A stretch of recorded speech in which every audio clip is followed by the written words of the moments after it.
Hey guys, and welcome to Dark Souls Prepare to Die Edition. Doesn't say that, but I have downloaded the DLC, downloadable content for Dark Souls, so it's technically the Prepare to Die Edition. Now, I've got a bit of experience in Dark Souls. I've already played Dark Souls 2, and so this is going to be a sort of walkthrough slash playthrough of Dark Souls, just proper playthrough. I'm going to spend practically all of my time just recording Dark Souls. Previously I did a live stream of Dark Souls just like 10 minutes ago, I think. I went for about an hour, so yep, we're going for a new game, fresh start of Dark Souls. Let's get it started. Yeah, this is going to be a sort of guide just to help you guys with the game if you're struggling with it. It is quite an old game at this stage. Dark Souls 2 is already out, but I still enjoy playing this game. You know, I've already played through it entirely and done quite a lot of things. I've experimented with the game a bit. I got to the max level, 713 I think it is, with the Sorcerer, and I did a soul level 1. I think I got all the way up to just past Centipede Demon, and Bed of Chaos just absolutely destroyed me and I couldn't pass him soul level 1. He just one-hit killed me every time. So yeah, we're going to go for like customization here.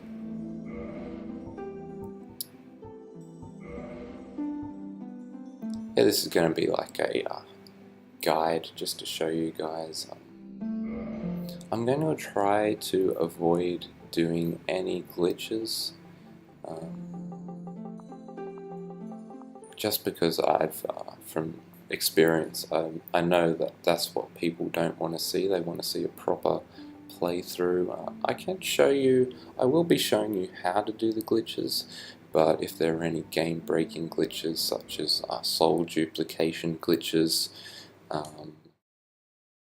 will try to, like if I show you a soul duplication glitch, I will remove those souls from my character, and because I want this entire playthrough to be legitimate as possible.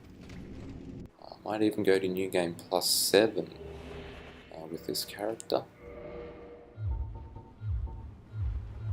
Alright, so one thing you may not like is I play through this game quickly, and that's one thing that you're going to have to put up with, because I'm maybe a slow talker at times, but I do play this game quite fast, because I am experienced playing with it.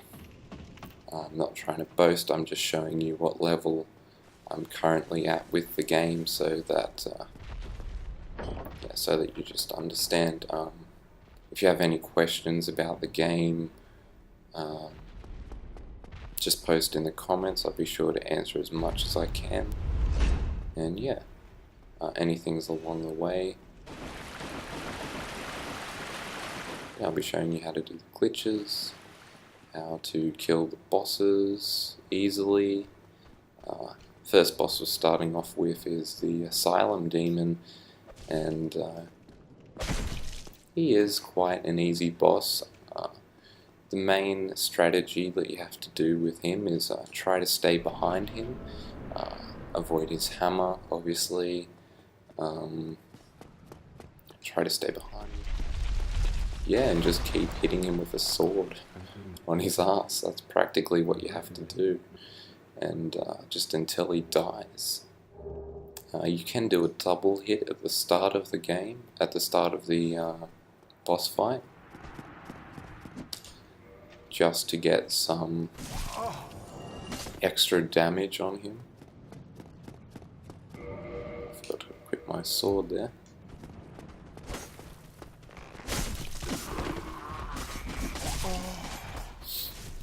These hollows can do a lot of damage, especially if they attack in groups. It's good that we start off with the bow. This is an entirely fresh new save, as you saw at the start of the video. So yeah, this is live commentary as well, just to prove that if I do find anything like a Black Knight halberd, you'll know that it's entirely fresh. I missed the double hit. That's fine. You can do a double hit just before your character manages to come into contact with the Asylum Demon. You press R1 and you'll do a double hit, so it's like a you get damage for the jumping attack as well as the plunging attack.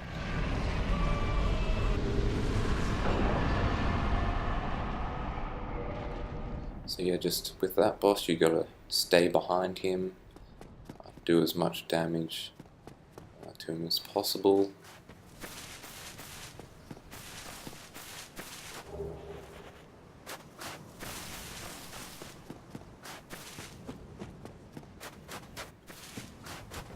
Maybe he has a different name. I will be skipping cutscenes.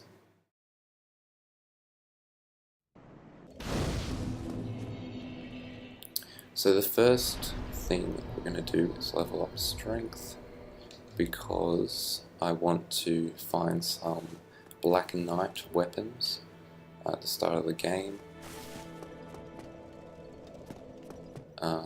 We probably, you guys can post in the comments whether you think I should use Black Knight weapons, Drake Sword if you think it's too overpowered.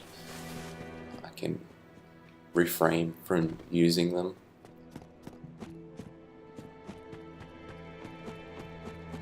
So right now I'm going to get Grass Crest Shield. I'm going to see if Black Knight will drop the halberd. I'll probably get some souls from Blighttown. Get a Firekeeper soul here. I like to grab this early off in the game. Hopefully these ghosts won't kill me. Just top off our health.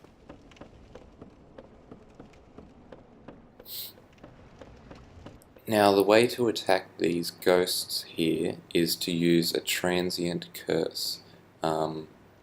It's the item that I will show you when I go back, because I just ran past the pot that contains the curse, and you need to use it. It's a consumable item.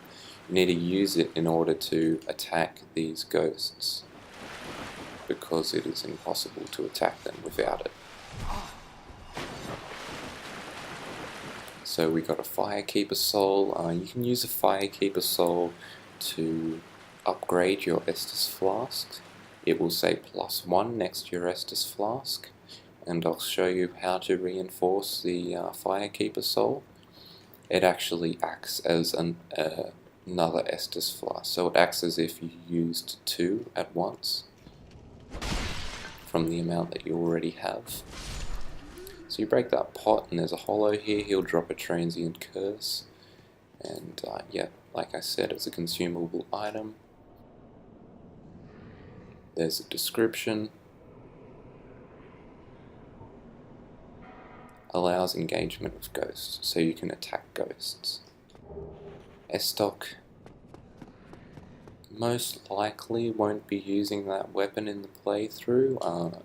It's a pretty decent weapon with Sunlight Blade, with a dex build if he had, I guess, 50 dex to 40 dex, just because you're going to need that extra damage, because it does barely any damage. It's got quite a good moveset, the same as Ricard's Rapier, but it just doesn't do as much damage. Ricard's Rapier is much better, especially with the Hornet Ring mixed with Sunlight Blade. Plenty of dex. You can do quite a lot of damage, especially parrying and doing backstabs. This dragon here will drop... He looks as if he's dead, but he will actually drop a dragon scale if you pick up those 2 items there. And that item is a shield and the other one is a sword. So, and right here you can pick up this item. It's a soul of a proud knight. I think if you get too close to him or rub up against him, he'll actually wake up, and he will immediately go for a bite and try and bite you. He also squirts out all of this like toxic goo, which you definitely do not want to get toxic. If you do get toxic, use your humanity. It will reduce the effect of what it does. Yeah. And now after each episode, I'm going to leave you guys with a question. So I'll ask you one question. You guys can ask all of the questions in the comments. I'll just leave you off with one question once we try and kill this knight. It's a sort of complex, complicated question about Dark Souls, which I still haven't found out. So hopefully someone in the chat will be able to answer it.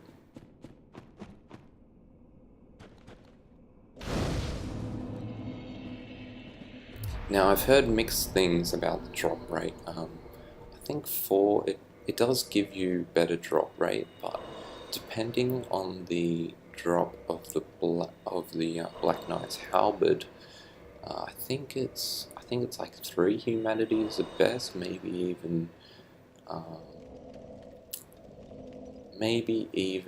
I think 10 is the best you can get. But for the drop for the Black Knight halberd, I'm not entirely sure. But we'll go with all the humanity that we have. We'll get this Grass Crest shield. We've got enough strength to use it. If you're a sorcerer, you won't have enough strength to equip it, so I recommend getting 10 strength before you come here if you choose to be a sorcerer. So what you can do is just backstab him off the edge, and he will either drop a blue chunk, Black Knight halberd, his shield. I think he drops a chunk. He might drop a chunk, or maybe he only drops blue chunks. Yeah, if we don't get the halberd, we won't use it. Alright, so we got a blue chunk, we didn't get the halberd. We can get the halberd in the, I think it's Valley of the Giants? No. It's after Pinwheel Boss. I know you can, there's a Black Knight there with a halberd that you can kill. So I'll leave off with one question, guys. It's a bit technical. It's to do with the skill tree. If you have a weapon that scales A in, let's say, intelligence, and you have 50 intelligence and 0 faith, will that weapon do more damage with the 50 intelligence? Or if you had 50 intelligence, 50 faith, will that weapon do less damage than if you had 0 faith and 50 intelligence? Another example would be if you have a weapon that scales, let's say, B in strength, and you have, let's say, 20 strength and 14 dex, will the weapon do, say if you have the requirements for a weapon, and the weapon scales A in the requirements, but you choose to put points into something like dex if the requirements... it's a hard question to explain, really. Let's say you have a weapon that scales A in dex, right? So you have 99 dex. If you have, will that do, so that would do a maximum amount of damage, because you have the requirements as well as extra damage from dex. And it doesn't scale anything into strength. If you put 99 strength, will it do less damage? Or do the requirements matter? So it could actually serve as a disadvantage, being a max level character having 99 in every stat. I don't know, it's a interesting question. If you can, guys, answer it in the comments, and I'll be sure to answer any of the questions you may ask in the comments.